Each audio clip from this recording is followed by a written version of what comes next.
Hey, Seekers, and welcome back to the Hanged Woman podcast. I'm your host, Julienne Irons, and we've been exploring practical money management, subconscious rewiring, and confidence building in this month's perspective shift. This week, we're stepping our toes a little further into the woo-woo and raising the bar in our abundance asks. Our guest is Megan Macpherson, also known as Meg the Millionaire. Megan helps people break free from scarcity thinking by helping them shift their reality and identity around wealth. We're going to talk about how audacity, radical gratitude, and deep trust help you become a magnet for the things you desire. Plus, she's going to share a thank you in advance prayer so you can start claiming your abundance before it even arrives. This is the Hanged Woman podcast where perspective is power. Let's get into it.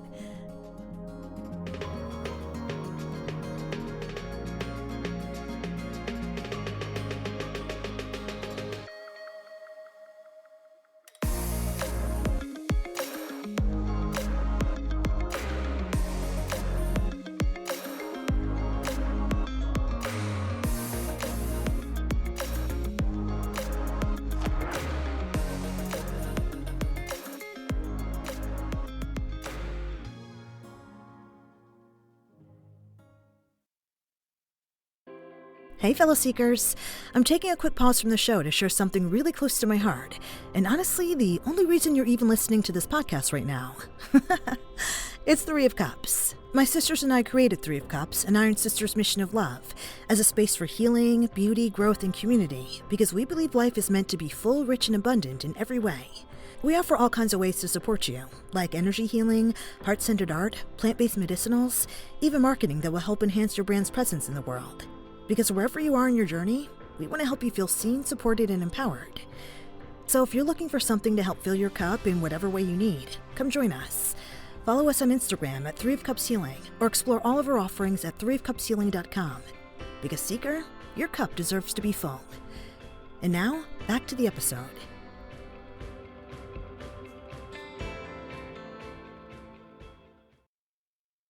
Hi, Megan. Welcome to the show. Thank you for having me. I'm so happy to have you here. I love the work that you do. It's really inspiring. Just to start us off, can you just tell us a little bit about yourself, the story behind Yes God and reality selection, how you came to this work? Absolutely. So, yeah, initially I started my brand back in 2017, and I was really heavily focused on womb wellness and yoni steaming and really getting in touch with yourself and being present with yourself. I've always been a personal development nerd, a spiritual development nerd. So, as I was servicing my clients and creating my product line, I was talking to my clients and sharing with them the things that I was doing in my life to manifest the things that I desired for myself. So that kind of took a natural transition into being requested to offer coaching. And through my coaching, I started to discover that my perspective was one that wasn't necessarily very common.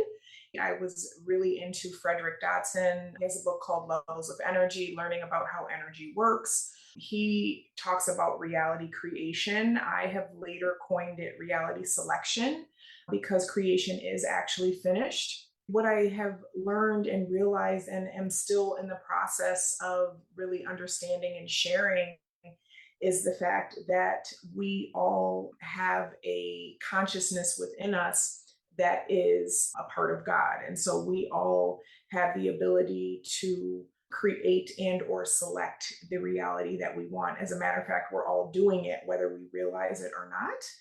And so a couple months ago, began talking about that on social media. And I had a couple of my videos go viral. And so a space was opened up for me through actually embodying what it is that I talk about. You know, there was a time in my business where I was frustrated because I felt like I was trying to make sales and I was trying to go viral and I was trying and trying and trying versus being still in knowing, which is that I am kind of God consciousness that just doesn't worry about trying or checking or really doing much, but just being authentic to ourselves.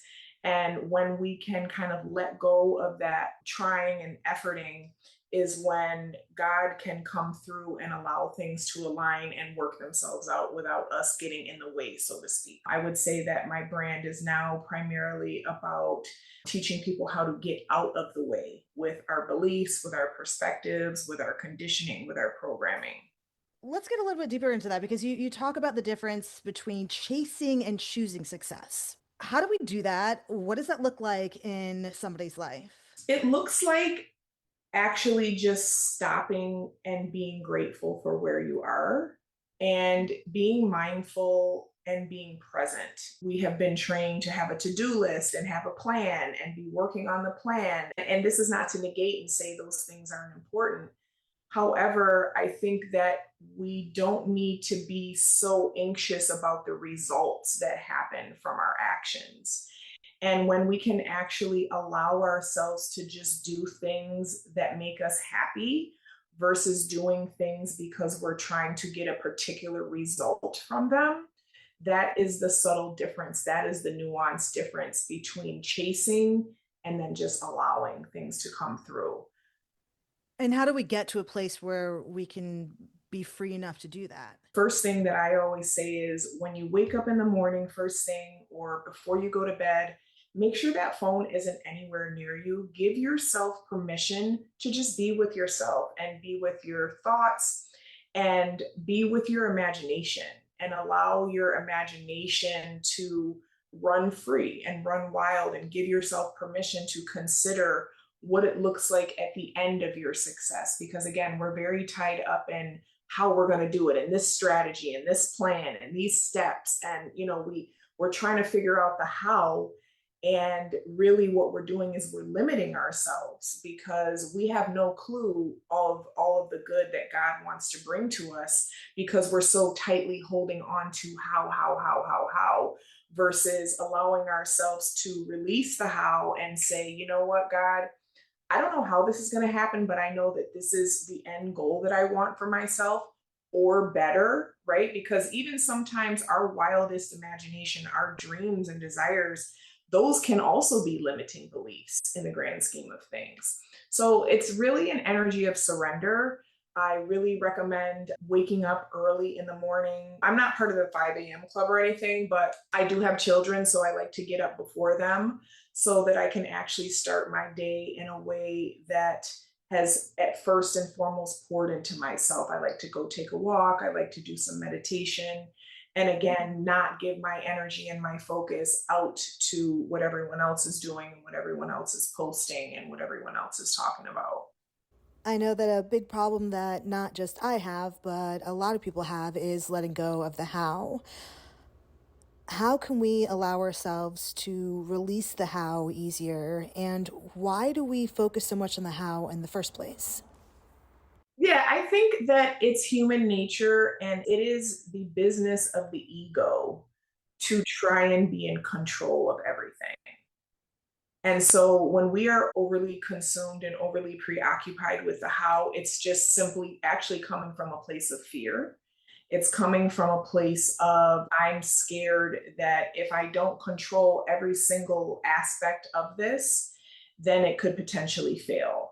So there is a level, like I said, of surrender and trust that needs to kind of first be established. The way to truly detach, and I call it divine detachment, is to be okay either way.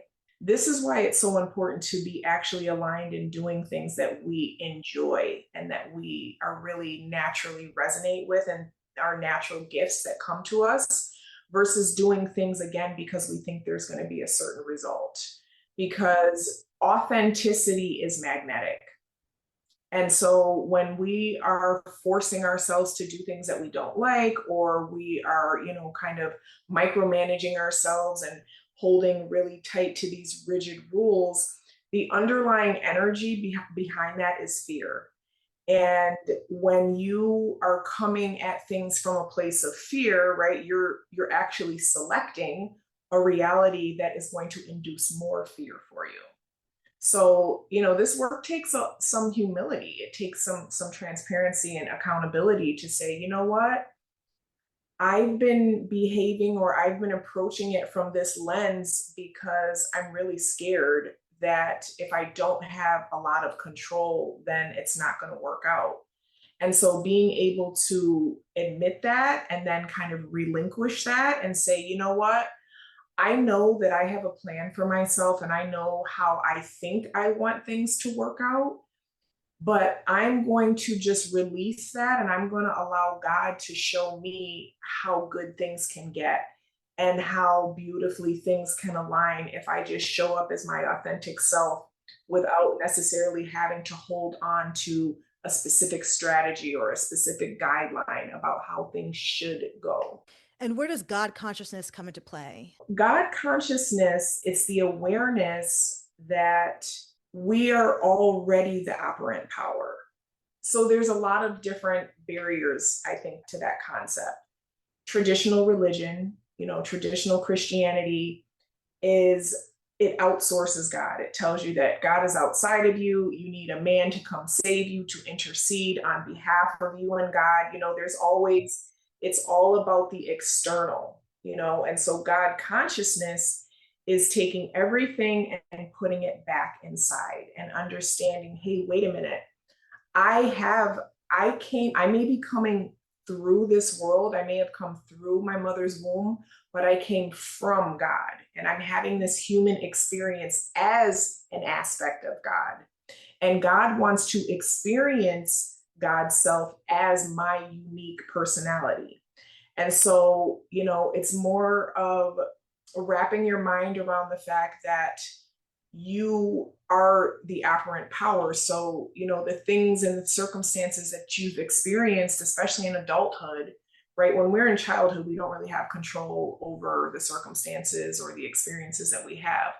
But as we grow and as we become more autonomous as adults, we have a tendency to believe that we are responding to life circumstances versus understanding that we are actually selecting life circumstances through our silent expectations. Are we coming from an energy of fear or are we coming from an energy of love? And the energy of love is already whole, it's already complete, it's already successful.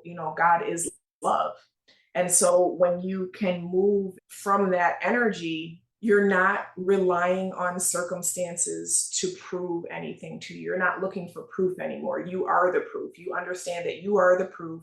Your very existence is proof of your divinity.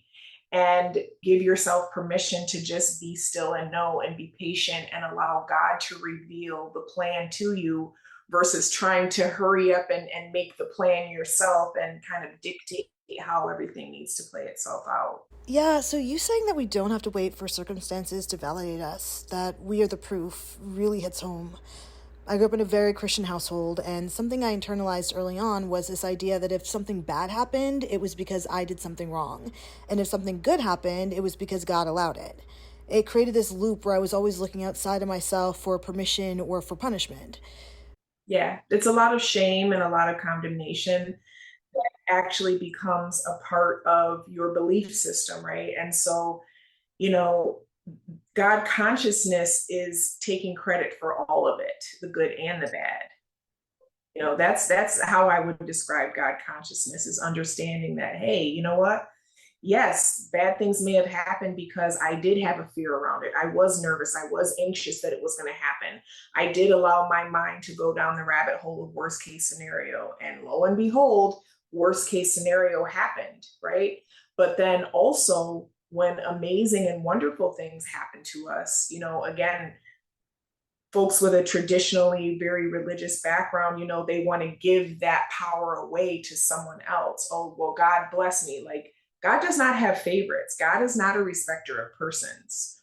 And, God is always saying yes to us. And what God is saying yes to is our inner narrative. People think it's about what's coming out of your mouth. It's actually about what's not coming out of your mouth. It's actually about what the script that's running in your mind is. And so we know that those two things can be very different. They can vary. You can sound confident, you can sound like you got it all together, But if your mind is running the script of, oh, it's never going to work out, this always happens to me, no matter what, the shoe always drops, like money doesn't grow on trees, like, and this is why it's so important to remove those distractions away from yourself so you can start to actually observe and witness those inner thoughts, those inner narratives, so that you can start to shift them into the more empowering truth, which is that, hey, I'm all that is. I am already perfect. I'm already whole. I'm already enough, regardless of what I do or don't do. And so when you let yourself off the hook in that way, you then start to move in a way that actually allows you to do things that align with what feels good to you. And that is where God meets you. God doesn't meet you when you're trying to run the show. You know what I mean? There has to be a level of surrender there. So, how can we begin to rewrite that script in our brains so that we can come from a more powerful and empowering place when it comes to money? So, this is where rewiring and affirmations come in, honestly. And so, you have to start telling yourself the truth, which again is that everything I touch turns to gold. I am money. Money loves to come to me every day. Every day, my wealth increases. Give yourself permission to rewrite that inner narrative in a way that reflects what it is that you actually want to experience. And it's different for everyone, right? And that's why I don't necessarily believe in like general affirmations. I think that based on the individual, it's better to customize something in your own voice. But, allow yourself to start to think of those concepts. Like, I earn money just by being my authentic self. Money loves to come to me. Money loves to surprise me. Money works for me. I don't work for money. Money actually works for me. Money loves to be in my company. Like I said, everything I touch turns to gold. My business revenue grows every day. I love all of these unexpected clients that I'm receiving. The thing is that you give yourself permission to go to the end. And this is where imagination comes in, right? Because imagination is always operating and always selecting for us, whether it's, oh, I got to give it over to God. All of that is imagination. So allow your imagination to run a new operating system, which is whatever that you want it to be for you. Whatever sources you have of income, speak to those or speak to different opportunities that may come through. One of the things that I like to do when selecting my reality is I like to actually create the opportunities. Like, if you want a brand sponsorship or if you want a coaching client, whatever it is that you want, give it to yourself. Give your imagination permission to run through what it would look like. With the imagination, going to the end and picturing yourself as this person who already has everything they want, who's already wealthy. What would some of those thoughts that person would be having? Like, I love being financially free. I love that I don't have to worry about anything. I love that no matter what happens, it's always taken care of. Start affirming that now. And when you flip that script of your inner dialogue to those things, that's when God is like, yes. Because God, like I said, God is always saying yes. And that's, for me, is like, yes, God. Honestly, when I named my brand Yes, God, that wasn't even a revelation that I had. I just recently got that, like, this year. Like, no, God is always saying yes to everything. Whatever your inner narrative is, God's like, okay, yes. Okay, yes. And the trick is to hold that narrative even when your circumstances are not that way yet. You know what I mean? You got to be steadfast and disciplined about holding it, holding it, holding it, because it didn't happen overnight, your circumstances. So there's a little bit of time lapse, there's a liminal space where the circumstances start to arrange themselves. But I can tell you, the less resistance that you have and the less control that you try to have about the how, the more quickly the circumstances start to change, because you're not sending out resistance. Resistance is pushes things away. I always describe it like a toddler. When you're chasing a toddler, trying to get them to do what you tell them to do, right? Imagine that is energy, like that's the circumstance. So it's running away from you because you're actively pursuing it, right? But when you say, you know what, I'm not even going to chase anymore, I'm done, like, do what you want to do, the toddler comes back around like, but, oh wait, you're not chasing me anymore, because there's not that push and pull anymore. You're removing yourself from the push and pull. A really good book that talks about that is called Reality Transurfing. And it talks about pendulums. And pendulums are either being really, really, really hating something or really, really, really loving something. And honestly, both of those are resistance, right? Really, really hating is not the only resistance. Actually, also being on the other side and being like, oh my God, and all excited, like that's also a form of resistance. The sweet spot is neutrality. So being in the middle and just being like, you know what? I'm fine either way because I already know that I am. I already know that I am God. So what does it matter? Like it's already done. That's the energy of like it's already done. It's already done. I don't need to look. I don't need to chase. I don't need to figure it out. All I need to do is just be steadfast in knowing that it's done. And that's it. It sounds like one would have to have a certain level of self-worth in order to really tap into the power of this practice.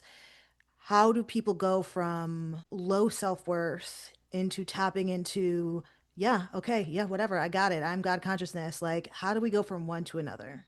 With my clients who are dealing more on the side of worthiness issues, there's a couple different things that I like to recommend. I like to get into the physical body first and foremost and make sure that the person is actually doing things that are healthy for the physical body, because that is energetically a way that you're telling yourself, hey, I believe you're worthy enough.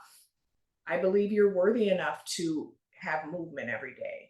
I believe you're worthy enough to eat nutritious food. I believe that you're worthy enough to have healthy habits with yourself. And so actually starting with the tangible can do a world of difference in starting to send the message to yourself that you're worthy.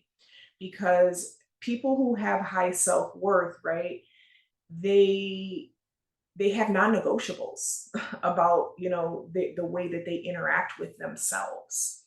And so again, removing that phone, because looking at what other people are doing is the fastest way to not feel great about yourself, especially if your worth is already low or you perceive your worth to be low, because your worth is never low. That's just a limiting belief that you have about yourself, maybe based on your experiences, maybe based on your trauma.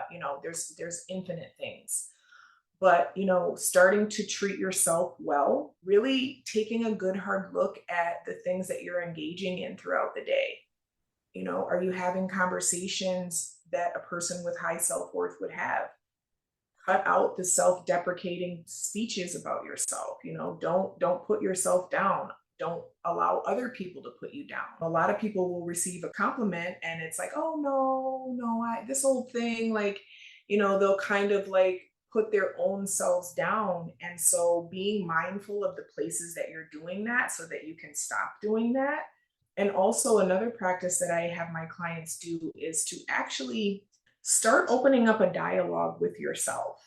And all of us have an internal best friend that lives within us, which is our higher self, which is our God consciousness. We all have access to that, whether we're aware of it or not. So actually give yourself permission to open up that dialogue with yourself. Mirror work can be very effective too, like looking in the mirror, telling yourself you love yourself, telling yourself that you're proud of yourself, telling yourself, start to speak to yourself the way that you would speak to someone that you love. Treat yourself like you would treat your best friend is one of my favorite sayings. Exactly. Exactly. Yeah, because we are our best friend. We have a tendency to outsource that to other people. But again, God consciousness is all about bringing everything back inside. Like it's all about bringing everything back to me. Like I am the source. And also start to, when we talk about gratitude is a wonderful way to become more present. And most people, when they think of gratitude, like, oh, I'm grateful for my house, I'm grateful for my car, and I'm grateful for this and that. And it's still always external, right? I'm grateful for my heart. I'm grateful for what a generous person I am. I'm grateful for how caring and forgiving I am. I'm grateful for how loving I am. I'm grateful for what a great problem. So, like, bring it back inside. inside. Express gratitude for you as the source, not to everything else outside of you all the time. Let's get into money a bit more. What is the biggest misconception you see about manifesting money specifically? I'll talk about two misconceptions I see. The first one is what we've already discussed, which is that people want to be in control of how. People think, oh, well, I have this job, so I got to get another job, or I have this offering, so that's the only way it can come in. People want to micromanage how money can come to them. And by doing that, they limit the ways in which money can come to them. And then also, I would say another misconception is that we believe that we're actually trying to manifest money, and that's not what we want to manifest. We're trying to manifest the options and the experiences that money will bring to us, because money, again, is another means to an end. So instead of focusing on the how, which is the money, focus more on the what. What is it that you want to experience? I want to be able to go and visit such and such whenever I want to. I want to be able to eat whatever I want every day of the week. I want to be able to go shopping when I want. Actually focus on the things that you feel like you want money for, instead of putting the pressure on money itself. When you can get engulfed enough in the what and the who are you with money? That's what the focus needs to be. That's what the focus should be on, not the money itself. A practice that I have my clients do is, okay, you have $1 million in your bank account. I want you to tell me everything you're going to do with it. That list is what you're manifesting, not the money, because now you're opening it up for, hey, if this is what I would do with the money, maybe I can manifest this as a gift from someone else. Maybe I can manifest this as a coincidence that is a consequence of my connection with someone else. Like, trying to manifest money is still a level of trying to be in control. And it's not really focusing on what it is that we truly want. Because what we want is options. What we want is freedom, and that looks different for every person. So write down your credit card debt, write down the things that you want to take care of and kind of the to-dos that are already existing, but then give yourself permission, like, well, I'd probably, get this kind of place, or I'd probably, buy these kind of clothes, or I'd probably get myself this car, and I probably would book this kind of trip, and I'd probably start to go to these kind of shows. And so, you put your focus on the end result, not the how, not the means to get there. Let God figure out how that is going to happen. When you have successfully removed the distractions, right, and you have now the presence with yourself, visualize yourself doing, being, and having all the things that you would be doing, being, and having as a person who is financially free. And let God figure out how it's all going to play itself out.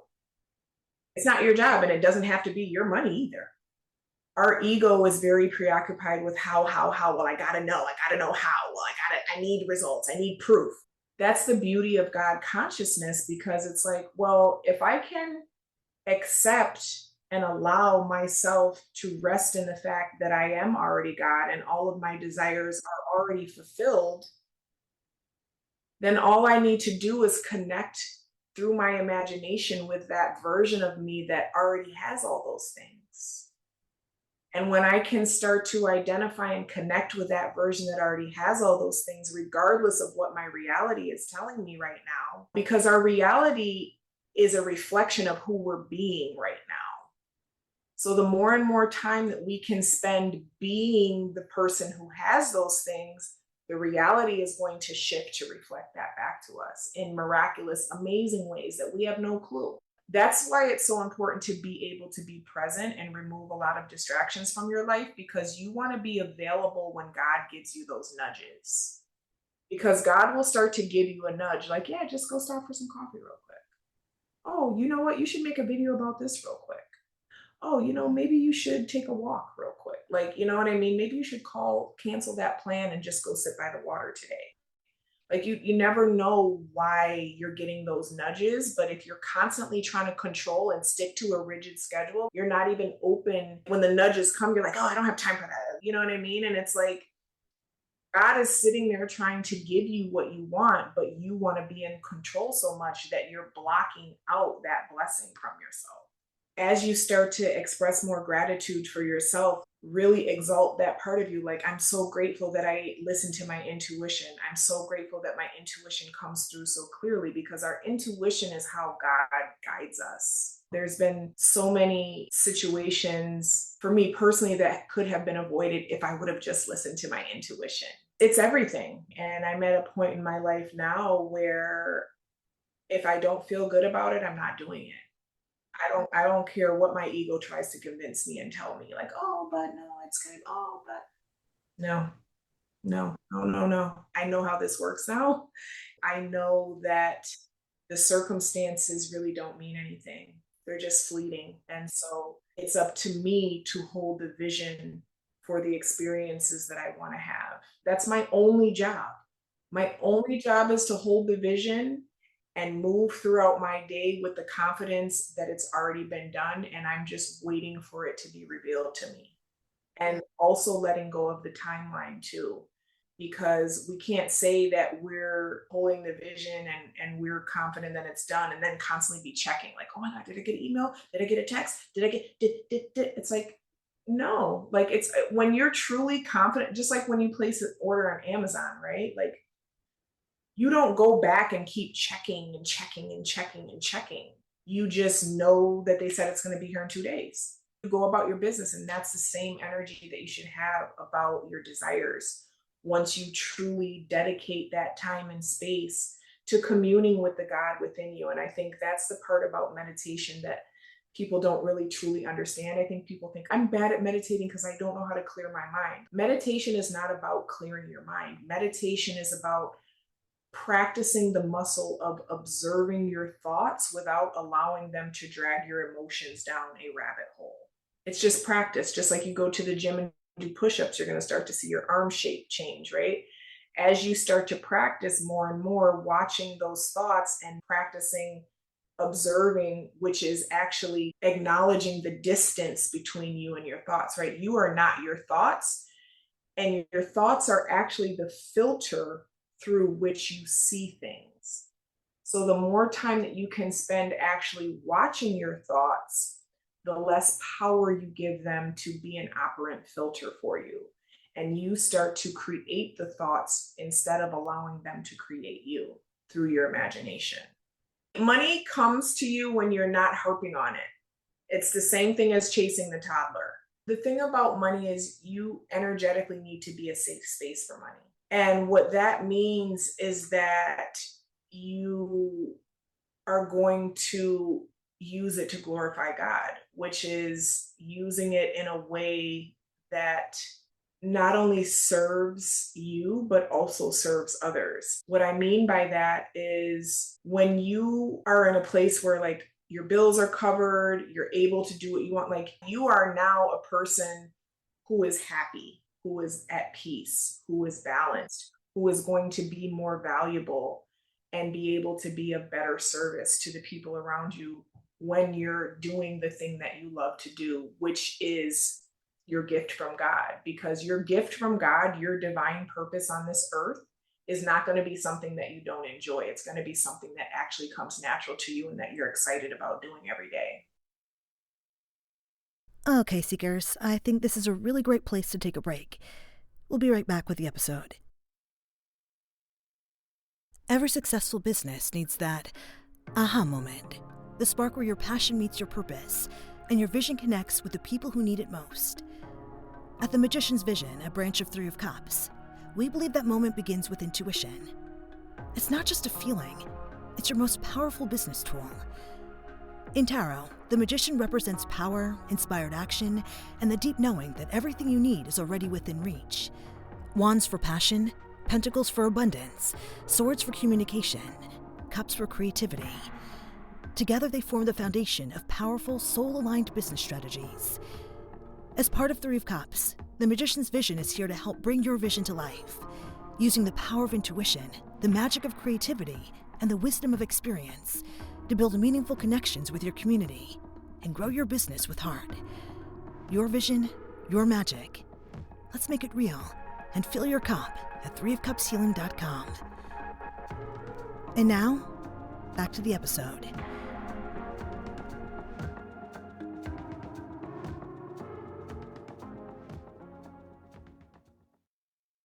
How much do we actually have to believe that it's going to happen? Say, for example, the circumstances that you're in are telling you the complete opposite of what it is that you want.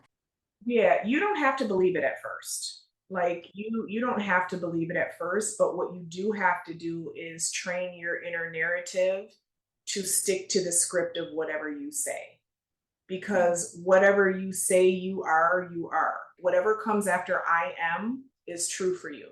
So if you say, I am going to be homeless, I am never going to be able to figure this out, I am never going to get out of debt, God is saying, okay, yes. But if you're saying things like, I am all that is, I am the best, no one is better than me, everyone wants to work with me, I get the best results for people, and stick to that script, even in the face of the circumstances being like, oh, you got an eviction notice. Everything always works out for me. I don't know how it's going to work out, but I trust God. Even if you don't believe that, you have to keep saying it. You have to keep giving your energy and your focus to that. Whatever you are giving your awareness to, whatever you're aware of is what you're selecting. And so it takes practice. Again, this is why it's so important to remove the distractions. If you're in a place where your circumstances is dire, you need to be off social media. You need to be completely in a trance of, you know what, everything works out, I'm in a fan. Like, you need to get delusional to the point of like, oh my God, I got this income coming in all of a sudden, like everything turned around right away. Like, oh my God, thank you so much. Like, and be in a state of gratitude for like this, the reality that it is you're selecting, even in the face of like the complete and total opposite. Like, you have to get completely delusional. It's not like, oh, I'm going to affirm for 5 minutes and then everything's going to be, and then I'm going to worry for the rest of the day. Like, no, you literally have to be like, listen, everything is fine now. Everything is good. Everything is working out. All of these opportunities are dropping in my lap. Money is coming. I'm getting checks in the mail. I'm getting deposits in my bank account. I'm able to go do this and that. You have to literally get delusional and lie to yourself. And keep it going. It's normal, of course, your mind's going to be like, yeah, but you don't got the money for real. But you have to respond, like you have to actually talk back to that thought and be like, it doesn't matter what's happening right now. Like, it can change in the next minute. And I'm expecting it to change in the next minute. Like, it's fine. Can you share one of your millionaire seed prayers? One of my prayers would be like, God, thank you so much for living in me. Thank you for always being there. Thank you for always guiding me, whether I listened or not. Thank you for allowing me to have access to this divine guidance. Thank you for always supplying my needs in ways that I may be aware of or may not. Thank you for always allowing me the privilege of choosing. Thank you for allowing me the opportunity to select. Thank you for allowing me to come into this awareness of this power that lives in me. Thank you for my beautiful heart. Thank you for my ability to connect with people. Thank you for the ability to hear the intuitive nudges. Thank you for continuing to guide me. And thank you for just being there no matter what. For me, prayer is about thinking. It's not necessarily about asking for things. It's more so about thanking for things. There's power in that, because it's like we were talking about before, when you're asking, that means that you don't have it. But when you're thinking, that means that it's already yours, it's already done. So, for somebody who's listening right now, who's stuck in scarcity or grinding but wants to live in flow, what is the very first baby step that they can take in order to begin their journey there? They can sit down without their phone and they can say, God, I'm tired of trying to do this on my own. I am open to you leading me instead of me trying to lead you and tell you how things should go. Please show me the next best step that I can take. And it's good to do this actually on paper and maybe do like a stream of consciousness writing where, you may ask God a question and then respond as God. And then respond like, oh, but that still feels like me talking. I don't know if it's really you. And then role play with God. This is the fastest way to actually connect with God, because before you know it, God will start to implant the ideas and implant the words. And then you'll start to feel like, wait a minute, is this me role playing or is this really God? And so I would say humble yourself, surrender control, and start role playing with God in your journal. Can you guide us through a short thank you in advance prayer? God, we are so grateful that this podcast came into our awareness today, whatever day that is. We are so grateful that the circumstances of our lives allowed us to be present, to hear these words and to hear this message, God. We're so grateful that we're open to this message, God, and we're open to recognizing that you live inside of us and that you've always lived inside of us, and we always have free will to choose to be in alignment with your will for our lives, God.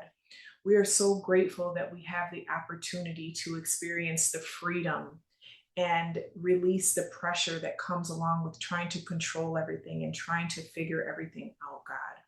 We're so grateful for our ability to utilize our imagination to see ourselves the way that you see us, God. And we are open to understanding, God, that the visions and the desires that we have for ourselves, God, are coming from you, God.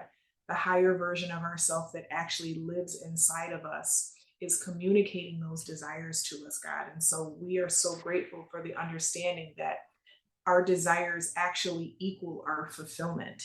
And there's nothing else that we need to do. There's nothing else that we need to say. There's nothing else that we need to force. The only thing we need to do is to be still and allow you to direct our path and direct our steps and direct our being, God. We're so grateful for you creating us as this unique individual. We're so grateful for the experiences that we've had and the circumstances that we've had that have led us to this point, that we are now at this apex of understanding and being willing and ready to release the concept that we have had of ourselves that tells us that we are anything other than perfect, that we are anything other than love, that we are anything other than peace, that we are anything other than fulfillment, God. Thank you for allowing us to remember our divine legacy, God. And thank you for allowing us to step into that today. And thank you for giving us signs and confirmation immediately, God, that you are the way, the truth, and the light, and you are not separate from us, and you are not something that we have to earn, but something that we have always had access to, God. We thank you in advance for all of the blessings and all of the miracles and all of the synchronicities that you will continue to shower in our lives, to continue to prove to us that there is only one true and living God that lives inside of each and every one of us. Yes, God. Thank you so much for being a part of this show, for being a part of this theme. I've got goosebumps. I'm so grateful, and I'm so excited to share you with the world. Thank you. I'm so excited. Where can people find you if you'd like to be found? My brand is Yes God Wellness. I am on Instagram. I'm on YouTube. I also have a podcast called the Yes God Cast, and I discuss this. I am on TikTok as Everything is Perfect Life. And yeah, I am pretty much everywhere. If you Google Yes God Wellness, I will come up and you can check me out all over the place. My website is yesgodwellness.com. Do you feel complete? I am complete. Yeah. I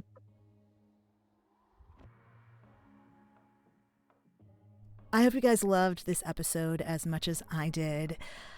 What I really got from this is when you believe it before you see it, you invite magic into your life. When you're able to step into that God consciousness and just know that you are taken care of, that the things that you want in your life, the money that you desire, is already yours. It's already done, and there's no question about it. The power that gives you is absolutely life-changing.